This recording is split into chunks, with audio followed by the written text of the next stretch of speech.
are. Day 31. It's officially an entire month now, right? I mean, 31 days. We can't say it was a short month. We can't say it was a 30-day month. 31 days. Full month. Different cocktail every night. Now, little known fact, today, National Gardening Day.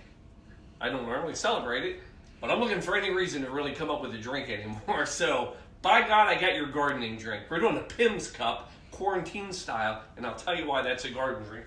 Follow me. We're heading into the Blue Monkey Quarantina. All right. The Pimm's cup.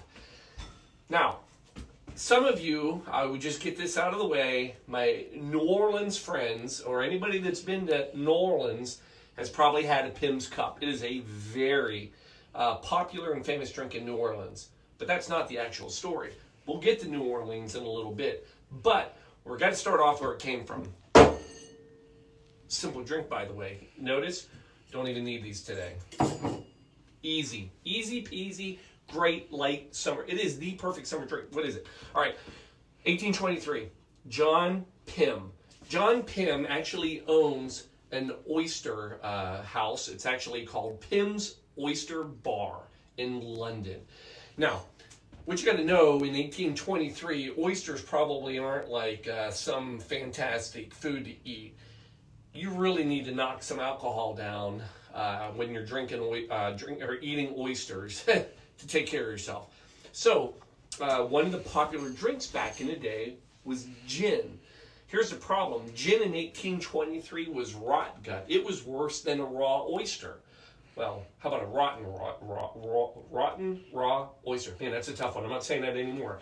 So, a lot of people, he would serve what was common in the day, and it was called a fruit cup, also known as an English cup, also known as a summer cup. Well, what was it? Well, basically it was gin, and then it was mixed with things like fruit, juice, lemonade.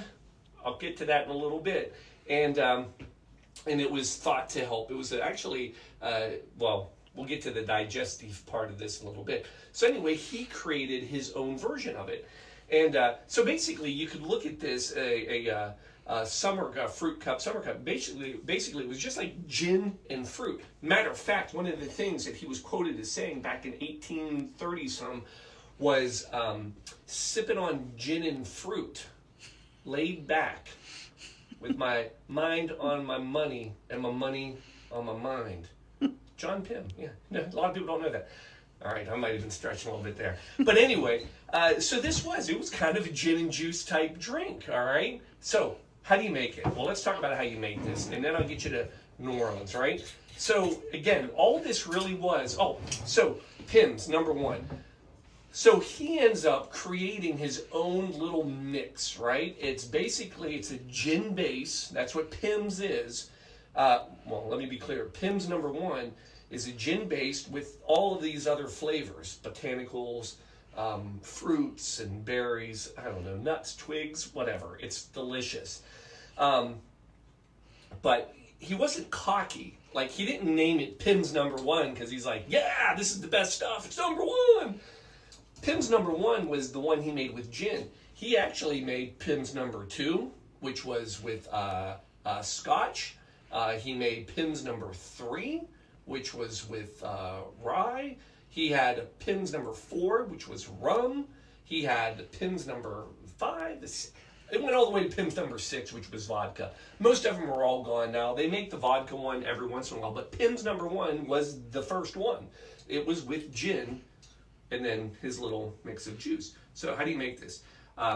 2 ounces, this is how I do it, of your Pimm's. Just put it right in your glass. All right.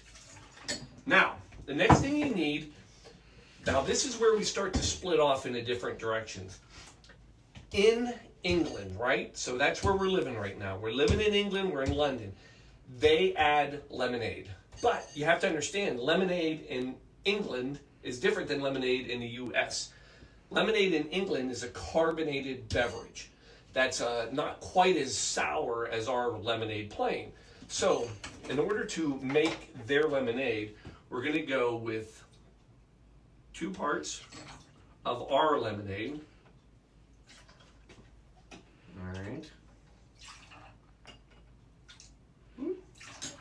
And then just a little bit of club soda. Soda is going to give us that sparkling attitude of their lemonade. You can just do one. You don't even have to measure this, folks. I don't know why I'm measuring it. You can just put a little bit in. All right. But that will give you the fizz, the carbonation that they like. And it also cuts the acidity of our lemonade. Now, fast forward, 1940. In 1940, for some reason, these became very popular in New Orleans. Matter of fact, there's one specific place, the Napoleon Hotel. Napoleon Bar in the Napoleon Hotel actually made claim that they brought these to America. Now, there's a lot of rumors why. One of the best, and if you want to tie it, the oysters, all that. But what the best reasoning they said was that the owner at the time of the Napoleon was looking for something that would he could basically feed his bar, patrons without getting them drunk. He needed something they could sip on all day without like getting blasted. So the beauty of this, Pimm's is only 25% alcohol. So it's not a heavy alcohol drink. And by the time you cut it with lemonade and soda, it comes way down. This is an easy sipper. You can drink this all day. In England, to this day, this is popular. Gardening parties, that's the garden tie. But Wimbledon, this is the drink of Wimbledon. Not that I've been, but if you go to Wimbledon, it's Pimm's cups for everybody. Just like a mint julep at the Kentucky Derby, this is the drink. And they load them up. But so back to New Orleans, when they started making it, they made it with just straight lemonade, but then they would add like either ginger ale or soda like Sprite, 7-Up. And that's still to this day how they make theirs. Now there's one last big difference. It's when you decorate the drinks up. When you are in England, these are made very special. They fruit them up. They'll put a slice of orange in.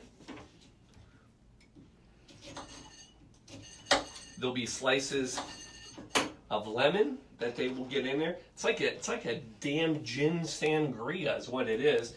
The other big popular fruit that they always want to add in these are sliced strawberries. So they're going to mix those in. Hold on.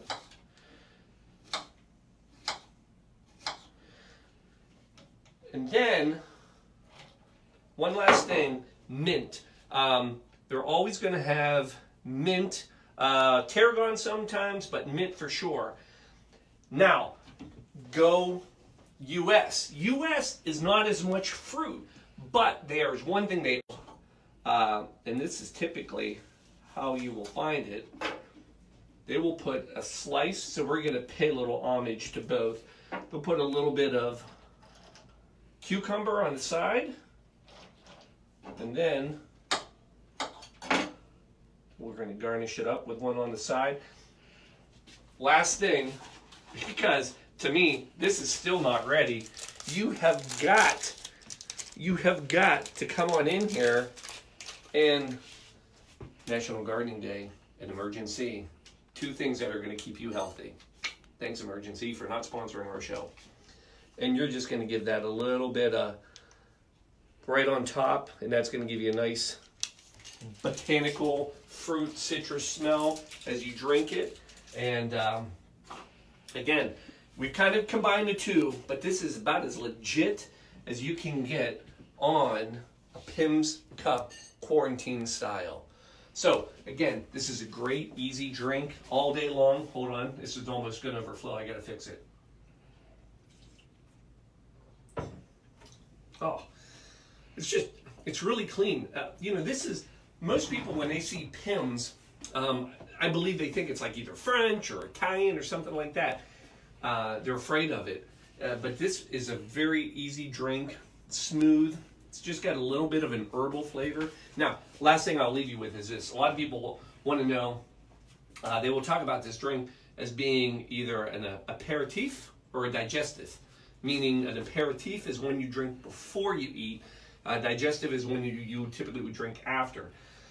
So most people agree that this was actually made as a digestive, meaning that this was a drink you would have after originally, and it was to help and aid in digestion. Remember all those oysters? Yeah. So, but now again, this is pure summertime drink. If you find yourself in the hills of England, wherever that is, and you're at a garden party, this is it. My God, it's got more fruits and vegetables than you can shake a stick at. So, this is what we're drinking today to celebrate National Gardening Day. Plus, it's a great Monday night drink. And I know there's some other birthdays out there. Elise, Jody, happy birthday to you too. Enjoy your Pimm's cup. Raise it high. Have your vegetables. This will keep you safe. Scurvy free once again. Love it. Enjoy. Have a great Monday night, day 31, quarantine cocktail show. Thanks for coming. We love everybody. See you tomorrow night, 7:30. Take care.